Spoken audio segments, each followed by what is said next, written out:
So, jetzt atmet er ein, jetzt atmet er aus. Nehmen Sie dieses Vibrieren. Ja. Er atmet ein.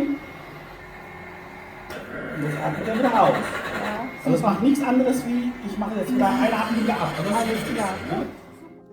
boqolaal hooyooyin ah baa soo gasha maxaa la dhahaa social mediada oo aynu u jeedno oo aynu u ducaynayna anigaana ka mid ahoo maasha allah hooyo adag baa ta hooyo maahi hooyo fiican maahi waa hooyada intay halkaas soo istaagto ayada khaladaadkeeda sheegi karta assalaamu calaykum waraxmatullaahi wabarakaatu waa abshir xasan stiftung ama abshir xasan foundation anigoo mune maxamed cabdiya ilaahay meel aan joognaba haynagu nabad yeelo waxaan rabaa video inaan idinla wadaago insha allah aan gadaal uga edit gareeyey oo ku saabsan adigu hadda dhowaa xaafadda imid wiilkayga abshir xasan oo dabcan janalkan iyo organizationkaba magaciisa wato ayaa maxaa la dhahaa hadda isbitaalka jira gabadhayda weyn baan isbedelnay oo iyada hadda caawo la joogta aduu gabdhaha maasha allah neersiska nala hayana ayaguna maaragtay wayna bedeli doonaan marba qof baa maaragtay la jooga oo bedela ama maalintii ama habeenkii laakiin wax dhibo weyna hadda ma jiraan waqtigan maxaa la yiraahdaa uu soo galo winterka ama waqti marka isbedela cimiladu marka isbedeshaba dee waa la hargabaa waa bronjita timaada kayman baa jira maxaa la dhahaa bacteria jirta waxyaalo badanaa jira qof markuu korkiisa daciif yahan waxaasoo dhani wuu u fudud yahay sanbabadiisa sidaa darteed waxaa jira mashiino badan oo caawiya marka mashiinadaas mashiin ka mid ah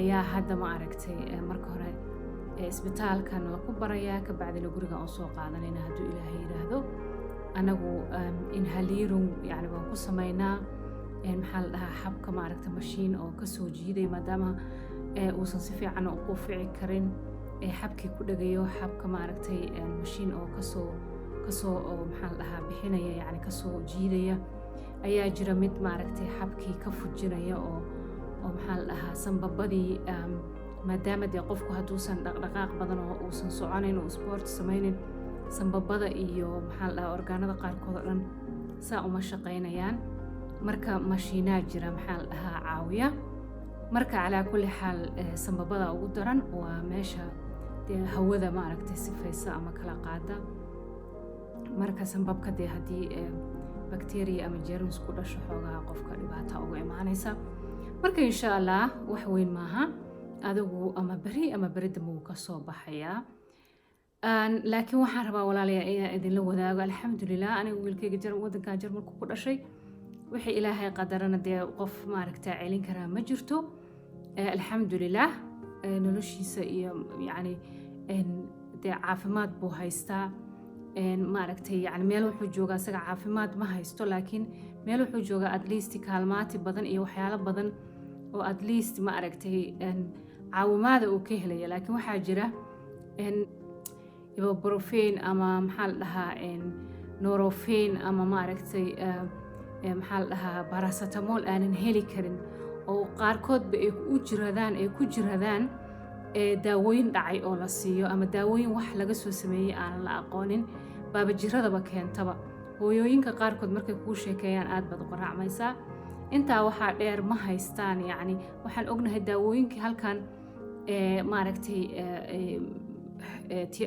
maxaa la dhahaa tayada lahaa baa laga dayrinayaa oo intaa ma aragkino aan ka qaylinayna maxaa u malaynaysaa kuwa aanan haysan daawooyin aan tayo lahayn midda kale waxaa jirta dabcan waa la iscaawiya oo intaa internetka iyo social mediada baa qof jirana la kugu soo tuuraa annaga qaarkeen baa waxaa ognahay dad jiran oo xataa social mediada aan la keenin oo ma aragtay caawimaad u baahano wixii awooddeena aan u dirno laakiin dhibka jiraa waxay tahay qaab system ah qaab structure leh ama maxaa la dhahaa structure leh isuma caawino wax isuguma qabano waxaa waa hebel baa maaragtay qof baa maxaa la dhahaa lasoo sheegay inuu jiran yahay qofkan 50 u diro qofkan 100 ha u diro qofkiina asagoo dhibaato haysato badanaa siiba caruurta lacagaha loo diro maba gaarayaan waayo familkii iyaga dhibaatadoodii kala badan xataa kuwa hal mar lacaga badan loo ururiyay baysan ilmihii ma aragtay aysan gaarayn marka waxaa loo baahan yahay inaan fakarno maadaama aynu ku noolnahay wadamadan maanta qurbaha ah aynu ognahay qaabka ma aragtay ummadii ay ma aragtay ay isu caawiyaan caawimaadu ma aha kaliya waad gaajaysantahay 100 baan kuu soo dirayaa saa caawimaad ma noqoto ilmaha waalidku waxay u baahan yihiin yacni qaab systematic ah inaynu u caawino inay xanaano caruur helaan in meel lagu haayo ay helaan waalidka saacado looga hayo in waalidka iyaga laftirkooda la wacyigeliyo xarumaha loo baahan yahay waxyaalo badan meel waalidka looga nasiyo meel waalidkii ma aragtay lagu wacyigeliyo oo moraalkooda lagu dhisaa loo baahan yahay waxyaalo badan baa loo baahan yahay marka waxaana ogaataan wadamadan maanta aan ku noolnahay hore u maray dad ay dhibaatadu taabatay oo iyagu fahmay baa meel walba ka dhidhiyo markii hore ka istaagay ee wuxuu iskama imaanin maalin walbana waa la sii hormariyaa meeshii taagnaayeen 5 sano ka hor ama 10 sano ka hor ma taagna laakiin annaga waxaa u malaysaa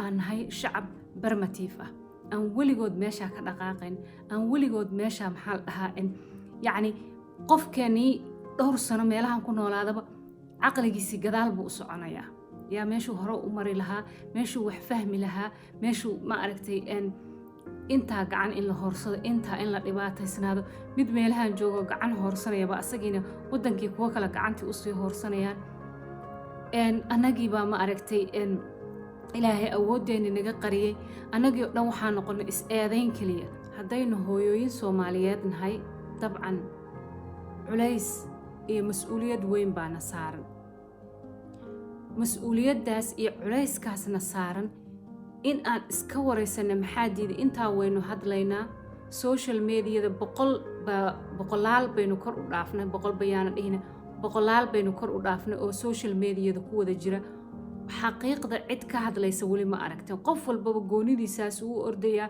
wax aanan meel dheer gaaraynin ayuu ka hadlayaa maxaa diiday inaan isweydiino anagu maxaa la dhahaa dhibaatooyinka ka nagu dhacaya yacni culaysyadana haysta iyo maxaa la dhahaa ii sheeg mas'uuliyadana saaran yaa maxaynu ku leenahay annaga oo ma aragtay khaladkeenu muxuu yahay ma isweydiino weli self reflection ma samayno ma isweydiinay anigu haddii cunugayga uu jirado hadduu cunugayga suuqa galo hadduu cunugayga la iga qaado maxaan mas'uuliyadda anigu ku leeyahay oo yacni mas'uuliyaddan wax ma kale dabcan adaa mas'uuliyadda ku saarneed boqolaal hooyooyin ah baa soo gasha maxaa la dhahaa social mediada oo aynu u jeedno oo aynu u ducaynaynaa anigaana ka mid ahoo maasha allah hooyo adag baa ta hooyo maahi hooyo fiican maahi waa hooyada intay halkaas soo istaagto ayada khaladaadkeeda sheegi karta hooyo walba waxay leedahay aniga waxaan ahay ma aragtay waxaa u malaysaa in haddii calayhi salaatu wasalaam uu rasuulku yidhi dee 2 jeer baad aabbaha ama 3 jeer baad ka xaq leedahay macnuhu maaha mas'uuliyad inayna ku saarnayn oo 9 bilood oo uurka aan ku jirnay carruurta aan ku sidnay carruurta kaliya ma aha mas'uuliyaddu imise hooyaa intay carruur dhasho say rabtaba ha ku dhasho waayo waxay ku kala duwan yihiin ma jirto adigee dembiga maxaa la dhahaa ma aragtay haddaad khalad ku dhashay dee dembiga adigu ku saaran yahay adigaa aakhiro lagu soo istaajinaya laakiin imise carruura baynu arkaynayoo dariiqyadaa la dhigo soo hooye ma dhalin hadda gabar yar oo weliba maxaa la dhahaa xamar waxaana la tusayey wiilashiiba intaa iska dhaafno gabar yaroo 12 jir ah oo bannaanka maxaa la dhahaa taaganoo habeen walba uu leeyahay wiili dad baan ka celinaya soo hooye ma dhalin hooyada ayada mas'uuliyad ma saarna hooye ma aha waay xataa iyada bal khaladkeedaas iskaba dhaaf hooyadaas hooyooyinkeenaan soo wada labistay oo quruxda badan inay carruuraha isku soo masawiraya imise khalad baynu galna aynu isweydiino yayna iska dhigin xaggaan ka baxay kanaan ka baxay 9 bilood baan soo waday maxaa la dhahaa uur ku soo siday waan dhalay waan u kacay waan u kufay cunugani kuma weydiisan adaa dhashay kuma weydiisan cunugani wax uu ku lahaa dembi asaga ma jirto laakiin ilmaha dembiga asagaa la saaraa hadhowna waxaa rabnaa cunugii aan asaga dembiga saarnayo asagoo 5 jir aan ku lahayn maxaa la dhahaa intaasoo abaalan kuu falay abaalkaa u geysatay muxuu tahay cunugan aa u geysatay runta aynu isu sheegna adba waa lagu dhalo waa lagu soo koriyey qofba qof adduunkan waxaa la isu dhalayaa waxay tahay oo la isu keenaya jiilba jiil ha ka tago ummad kaleynu ku mashquulsanahayo wax ka sheegnaa laakiin annagu nafteenna kuma mashquulna aniga khaladaadkayga ma sheego aniga khaladaadkayga ma saxo khaladaadka qofka kale aan ku mashquulsana marka hooyooyinka Soomaaliyeed ummadaha Ilaahay way isdaba qabteen khaladaadkooda way saxaan way iska wareystaan war maxaan qalday maxaan saxay maxay dhibkani u dhacay oo niraahna qadar Ilaahay qadarta Ilaahay way jirtaa lama diidana laakiin qadartu sabab bay ku timaadaa waayo haddii qadartu aysan sabab ku imaan oo adiga aadan dembi aadan ku lahayn wixii dhaca aadan dembi wax ku lahayn dee lama sameeyeen maxaa la dhahaa ma aragtay aakhira janno iyo naar ma jirteen waxaana loo cadaabaya ama jannadana loo geynaya waxay tahay inuu Ilaahay xor naga dhigay in qadarta ka sokow adiga aad mas'uuliyaddu ku saaran tahay inaad mas'uul tahay Ilaahay aduu mas'uul kaa dhigay aduu Ilaahay xor kaa dhigay qof xor ah tahay bini aadan ah Ilaahay xor ka dhigay barina kugula xisaabtamayo xornimadaadi marka ilmahan adaa ka mas'uula hooyooyin baynu nahay aynu wada hadalno aynu ka hadalno annaga khaladaadkeena aynu banaanka soo dhigno aynu iska wareysano maxaad khaladay maxaad sasaxday sideen u saxnaa generationka soo socda gabadhaada sidee wax u saxdaa sidee ummadan isu badbaadisaa aynu waxa aynu intaasoo problem baan hor yaala Ja, steht jetzt. Genau, dann auf Therapie, den Knopf drücken, weil wir die Therapie beginnen wollen. Genau, dann wird er lauter. Genau, wenn Sie Rechtshänder sind, stellen Sie sich rechts am Platz. Erster Atemzug. Bisschen schon Wir müssen wechseln. Genau, das ist der zweite Atemzug. Ja, super. Und jetzt noch einmal einatmen, dann duschen wir ab. Ja, so, okay. Genau. Also durch 3 Atemzüge. Durch 3 Atemzüge Ja. beim 4. machen Sie es ab. Ich habe das jetzt. Glottis. Die Patienten merken in der Regel, die haben die Glottis irgendwann mal im Griff. Das heißt, ich mache zu und sehe zu, dass die Luft nicht reinschlucke. Das, ich meine, da habe ich jetzt eine Spitze. Ich mach das mal eben auf. Wenn er jetzt einatmet, genau, jetzt wieder raus. Und ich höre jetzt gleich beim zweiten noch nicht auf. Das heißt, ich will jetzt schnell wieder wegmachen. Also immer, wenn es nach rechts geht, wieder abmachen. Kann ich erkennen, dass er ausatmet? Wenn er einatmet, geht es nach rechts, Ja. blau, ausatmen ist links. Dieser, nicht der Träger. Das Gelbe. Ja. Ist das auch nicht das, was im Standby ist, sondern Nein, nein, das nein. tatsächliche Ausatmen von Sie sehen es jetzt aus. Ich setze hier nochmal drauf, das heißt, der Balken geht nach so Prophylaxe. 3 Atemzügen beim Genau. Vierten wegtun. Ne? Genau. Ja, jetzt findest du das toll, ne? Ja, ist gut.